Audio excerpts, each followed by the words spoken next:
Stone Cold, the Hellraiser is back! Here we go! Evolution of the Shield! John Cena versus the Showstopper! Hulk Hogan and The Rock in the same ring! You will never take my place at the head of the table! Undertaker with a Hell's Gate submission! Oh my God! What? My God, Michaels! Just kick Cena's head off! The Monday Night Wars have come to WrestleMania! It'll be The Rock! It'll be Austin one-on-one! Third and five to The Undertaker! Do you believe in miracles? The streak is over! Hey, what's going on, guys, and welcome back to WWE Retro on the WWE podcast on this Friday, November 11th. A bit late today, a bit late to record, but I am here, and we are here to talk about, as I feel like I'm kind of in a mood to talk about some, I guess, pay-per-views that I feel have gone undervalued a bit in wrestling. And that is why we are here to talk about Royal Rumble 2003. And I think it's important to talk about the Royal Rumble in 2003 because it was very meaningful in the way of what it meant for the company and where they were going for in the next generation. Because obviously in 2003 is when we had the kind of the transition out of the Rock and Stone Cold Steve Austin era and really starting to get fully into the Ruthless Aggression era. And look, the Ruthless Aggression era had already started. They were about, I would say, 6-7 months into the experiment, maybe even 8. But, you know, no Stone Cold Steve Austin at this point on this programming. The Rock had been away from the company since SummerSlam in 2002. So it was really a period of transition. And it was a period where they were trying to really push a brand new crop of talent. And look, there were some layovers, right? You had Triple H, who was kind of the staple of Monday Night Raw. You had Kurt Angle and The Undertaker as the corner pieces on SmackDown. The Big Show was around. You had the return of Shawn Michaels. But at the same time, you had a newly debuted John Cena, who was 8 months into his career on the main roster. You had Randy Orton and Batista just starting to dip their toes into the main roster as parts of Evolution. But then you had none bigger than Brock Lesnar. And Brock Lesnar was less than a year into his run on WWE's main roster, but he was already a one-time WWE champion, a title that he won at SummerSlam against The Rock. And he already had victories over the likes of The Rock, obviously, Hulk Hogan, and The Undertaker, who he defeated at No Mercy in that year. And when you got to the Royal Rumble in 2003, you knew that they were trying to start building towards Brock Lesnar and presumably Kurt Angle, who was the WWE champion at this point, as he had beaten the Big Show for the championship at Armageddon in 2002, just a month prior to this. So the first match of the night was Brock Lesnar versus Paul Heyman versus the Big Show, who was accompanied by Paul Heyman. And this was kind of a weird point, right? Because Brock was obviously managed by Paul Heyman when he first got brought in. And then when Big Show defeated Brock Lesnar at the Survivor Series earlier, 2 months earlier, it was because Paul Heyman had turned on Brock. And that was because they started pushing Brock as a babyface. And with the likes of Stone Cold Steve Austin not around and The Rock not around, or a returning Rock who was going to be a heel upon his return, the Hollywood version of himself, they needed a big-time babyface specifically for the future. There was a true lack of top babyfaces at this point in time in WWE. So they had to get Paul Heyman away from Brock Lesnar because historically, aside from the ECW version of Paul Heyman, he's always been a heel. So the match opens up the pay-per-view opens up between Brock and the Big Show. Now, we're not counting Steven Richards versus Spike Dudley in a singles match on Sunday Night Heat. The actual pay-per-view opened with Brock versus the Big Show, with the winner getting an entry into the Royal Rumble match. And obviously, this match had major repercussions.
struggling to make it to his feet. Here comes another one. And Big Show, rush control, back in that big hand around the throat of Lesnar again. Right, Lesnar counter, Big Show, not taking off the helmet.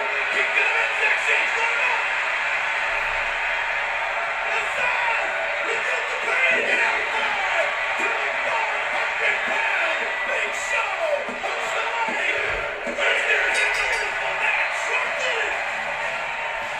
Here is your winner, Brock Lesnar. Brock Lesnar keeps his championship dreams alive. Brock Lesnar is heading to the Rumble match. Poetic justice goes to Heyman. Heyman fighting the feud. He's next by the pole. The question is this: now what? And I just gotta say, it's always so impressive to see an F5 connected on the Big Show. Just absolutely ridiculous strength by Brock Lesnar. But aside from that, it's also so cool to see how invested they were in the brand split at this time. And I know I've harped on this on end, and I try not to focus too much on it. But just to see how, like, you're having a match and the ref from SmackDown is wearing a SmackDown shirt, and then in the back on, like, the lower Titantron, like, underneath the big one, you have, like, the SmackDown graphics to let everyone know that this is a SmackDown product. It's just such a cool, nostalgic feeling, and I know for the most part they've gone away from that, especially the brand exclusive pay-per-views, but I do think that it was really cool that each brand had its own, like, exclusive identity at this point. And obviously, you're only 10 months really in, or 9 months into the brand split at this point, so they were really trying to drive it home, and obviously they can't keep that up 10 years later. This was 10 years ago, or 20 years ago, guys. 20 years ago. Absolutely insane. So Brock gets the victory in 6 minutes and 15 seconds and punches his ticket into the Royal Rumble match. Second match of the night, you have the Dudley Boys defending the tag team championships challenging for the tag team championships against Lance Storm and William Regal, winning the titles in 7.5 minutes. A very good match. You know, the Dudley Boys probably the staple of the Raw tag team division at this point. They were really head-to-head with the Raw GM Eric Bischoff at this point in time. And it just made a lot of sense. You know, the Dudley Boys at this point were the elder statesmen of that division. Edge and Christian had disbanded. The Hardy Boys had disbanded. So it was really cool to still see the Dudleys kicking around well into the Ruthless Aggression era. And, you know, there's a case to be made that they really were the anchors of this division at this point in time. And then on SmackDown, you had your other tag teams like Los Guerreros, Benoit and Rhino, Team Angle, Charlie Haas and Shelton Benjamin, later known as the world's greatest tag team. So yeah, very strong division on both Raw and SmackDown at this point in time. Then in a throwaway match, you have Tori Wilson defeat Dawn Marie. Wilson, actually, in 3 minutes and 35 seconds in the storyline that Dawn Marie had married Tori Wilson's dad. It's a big waste of time. It was ridiculous. I remember they had some weird scene in a hotel where Dawn Marie had, like, seduced Tori Wilson if she wanted her not to take advantage of her dad. Just a very dumb, archaic, passe storyline that you would never see in a million years in the current WWE product. That's for sure. 100% you would not see this.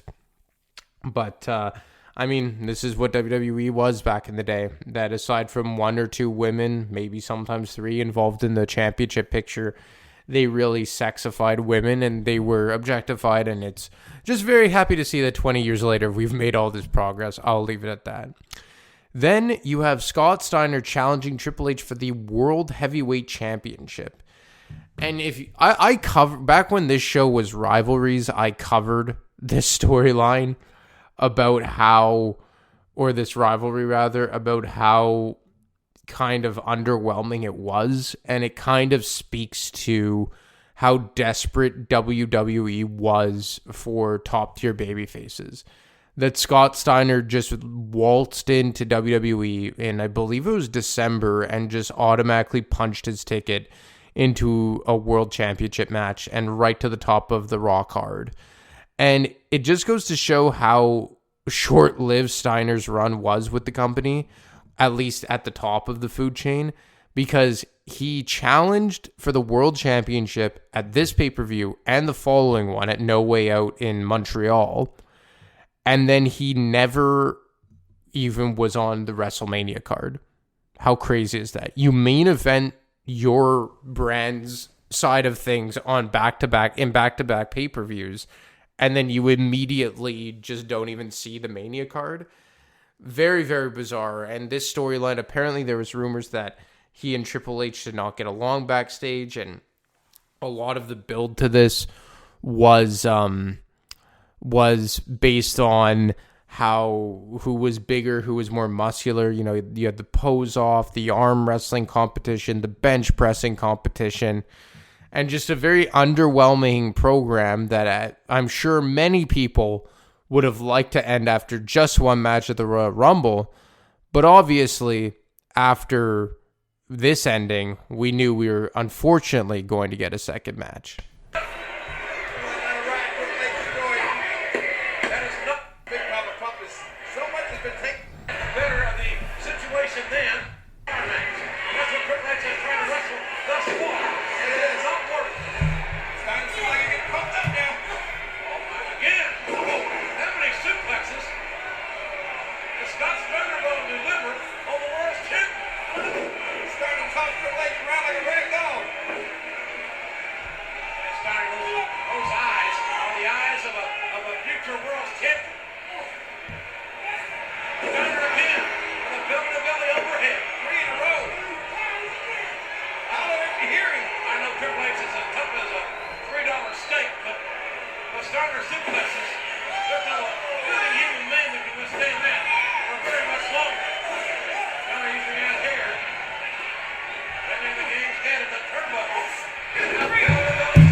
I'm just going to stop it right there for a second, because did you hear the boos in the last clip? That's literally Scott Steiner beating up Triple H and then doing push-ups in front of him to taunt him. So the crowd wasn't even behind Scott Steiner, and you could not find a bigger heel in the company at this point in time if you tried than Triple H.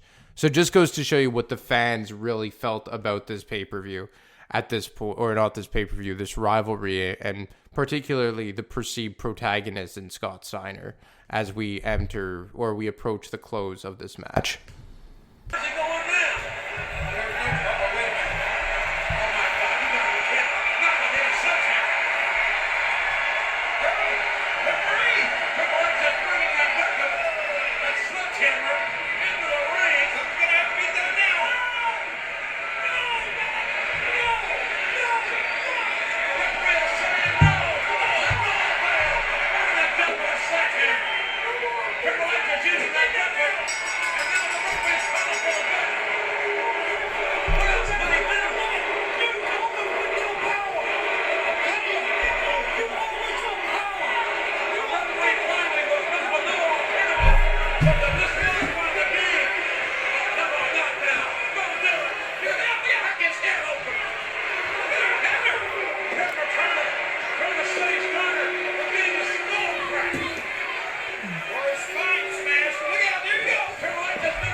So Triple H gets disqualified at long last after attempting to for almost the entire contest, and the fans didn't like it. Steiner ends up beating him up with the sledgehammer a bit. It was just a very underwhelming match, an underwhelming pay-per-view, just a program that just did not work top to bottom, and it took a while for them, and I'm sure I've talked about this before, it took them a while to find a proper foe for Triple H on Monday Night Raw during this time, because there was no Rock, because there was no Austin. Cena, Batista, Orton were just coming up, and Orton and Batista in particular were part of Evolution. they went for Booker T at that WrestleMania. Then they kind of tested out with Kevin Nash.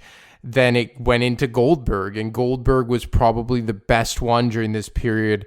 That was really Triple H's best foe for the World Heavyweight title. And I know everyone's screaming about Shawn Michaels, and I agree, but as remember, Shawn Michaels was really adamant about not being involved in the World Heavyweight title picture more times than not. Like, Shawn Michaels, I don't think would get a one-on-one championship match for another year beyond this point. I think it was on a Monday Night Raw, like the first Raw of 2004, and then obviously at the Royal Rumble, that historic last man standing match. But just a very underwhelming contest, and you could hear from the crowd reaction. Then on the SmackDown side of things, you have Kurt Angle versus Chris Benoit in a match that went the same amount of time as Steiner and Triple H, 17 minutes. Benoit and Angle actually went a bit more, and that's criminal. Like, Chris Benoit and Kurt Angle, just absolutely, at this point, probably the two best in-ring workers in the WWE. Obviously, HBK up there, Eddie Guerrero up there, but these two just had something, and they had just finished a tag team run together. They were actually a tag team when they first created the WWE Tag Team Championships, aka the SmackDown Tag Titles. But now you had Kurt Angle as the top heel on SmackDown, as a Paul Heyman guy in a lot of ways. And this was just a massive opportunity for Chris Benoit. And, obviously we know that in 2004, Benoit would win the Royal Rumble. He would win the world title at WrestleMania. But this was one of the first times we ever got to see Chris Benoit in a world championship match, a one-on-one with Eddie Guerrero, with Chris Benoit. With Kurt Angle, sorry, easy enough for me to say. So this felt like a big deal. And to be honest, it felt that almost at any point that Chris Benoit could actually walk away with the WWE Championship. Let me tell you something. I've been in some matches in my day, some battles, and I've witnessed a lot of them. I don't never won this good.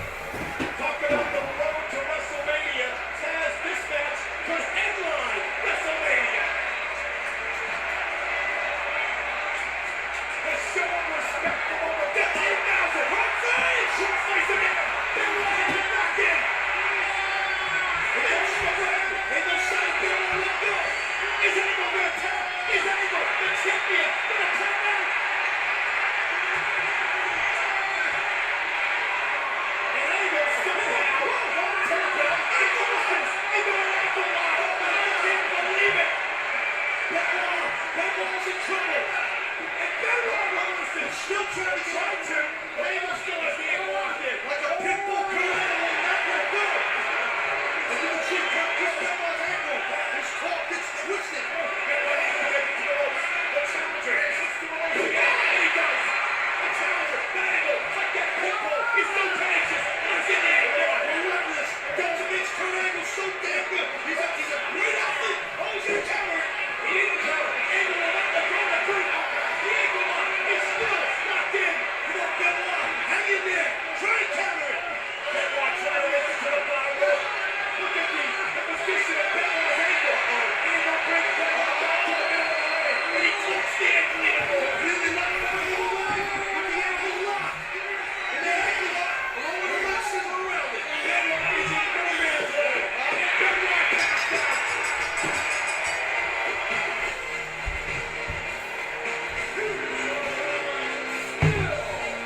WWE Champion, Kurt Angle. As Team Angle comes out to celebrate, Kurt Angle knows that he went through a war. Chris Benoit proved to the world that he indeed can be champion. Hey, look, man, sometimes you get caught. There ain't no shame in tapping out. Living a fight no living this. Kurt Angle on top of the world. And this was a cool finish because it was a clean victory for Kurt Angle. And yes, he was the heel at this time, but based on where each superstar was positioned, I think it made a lot of sense for Kurt Angle to come out on top with a clean victory. And another part about this is that you had to book Angle to look strong. And I think that the ruthless aggression version of Kurt Angle was the best version of Kurt Angle, because during the Attitude Era, he certainly was one of the best. Absolutely. But they were trying to position Angle as one of the top dogs here in the absence of Austin and Rock. And I know that I bring that up a lot, but when you lose two guys like Austin and Rock at one time inside of a year of each other, or in this particular case, a couple of months, it is an absolute blow to you guys, to your company rather. And look, they had the benefit of they had Triple H, who was probably just a notch below the between Rock and Austin. You had the Undertaker, but the Undertaker was always more so of in chase mode. He was rarely a champion at this point, even back to the Attitude Era.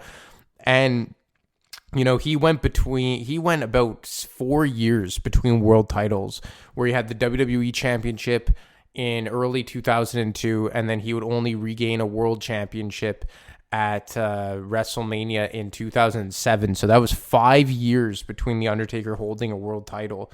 But Kurt Angle was a guy who made sense to be that world champion, be a face of SmackDown, and they needed a good, strong champion to take the WWE title into WrestleMania on the SmackDown side of things. And having him beat Chris Benoit clean in the middle of the ring in just a 5-star match in terms of great technical wrestling, it doesn't get much better than Benoit versus Angle, except for maybe Angle versus Guerrero, which we will get a little over a year later at WrestleMania 20 at Madison Square Garden. And SmackDown at this time was the home for really, really good wrestling. We have Paul Heyman to thank for that. He was the head of SmackDown Creative at this point in time. Then we get to the Royal Rumble contest. And I gotta say, this was a really good Royal Rumble match. I would suggest anyone to go back and watch this. And it opened with Shawn Michaels as the number one entrant. And Shawn Michaels wasn't wrestling a whole lot at this time. Like, he wasn't in the ring each and every Monday Night Raw. He was still easing back into his full schedule. And he had just started a program with Chris Jericho, something that Jericho has talked about, that they didn't even know if they wanted it to be a full-time thing or if they just wanted to be a one-off. But they had such good chemistry on Monday Night Raw, something that started, I think, back in December. And when Shawn Michaels was the number one guy and who was revealed as the number two guy, we knew that this was going to be way longer than just a one-off.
So Jericho ambushes Shawn Michaels from behind with Christian actually pretending to be Jericho at the top of the ramp. And Jericho hits him with the low blow, destroys him with the chair, busts him open, and eventually eliminates him from the match. And this would really start their program all the way until WrestleMania. As then later on in the contest, Shawn Michaels would come back out and try and get in Jericho's, get in his mix, for lack of better terms, and really disrupt his own quest to win the Royal Rumble. And obviously it would lead to a WrestleMania 19 match where the two would have a very good contest. And Jericho has talked about it many times that he thinks that was one of his better matches in WWE. And then when we get down to the Final Four, and a hell of a Final Four it is, as you have The Undertaker, Kane, Batista, and Brock Lesnar.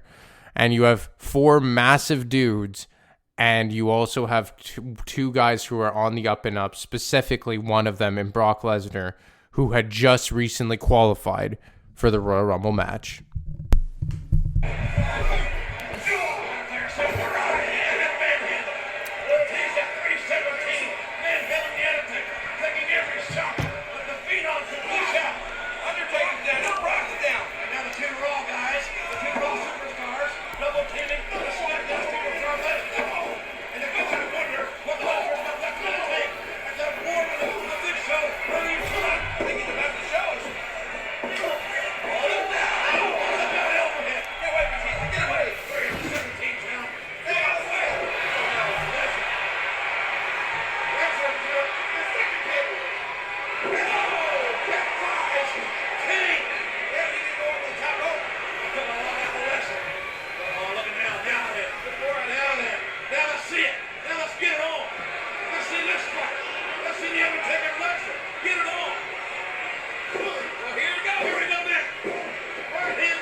And look, I think it was a little obvious that Brock was going to win with the way they opened the card. But as Matt always says, sometimes the obvious choice is the right choice.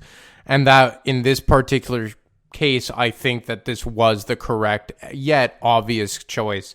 Because Brock Lesnar was the guy here. He was the guy that they were pushing to the absolute moon. The guy who had a rocket pack strapped to his back. And but the other part about this is that you could have believed that Undertaker would have won this match. Like Batista, no, he wasn't quite there yet. Kane never really felt like that kind of guy, but Undertaker certainly was someone, especially again, I know I've said this multiple times tonight, but especially in light of The Rock and Stone Cold Steve Austin's, easy enough for me to say, absence, could have been a feasible guy to win the Rumble and challenge for the WWE Championship.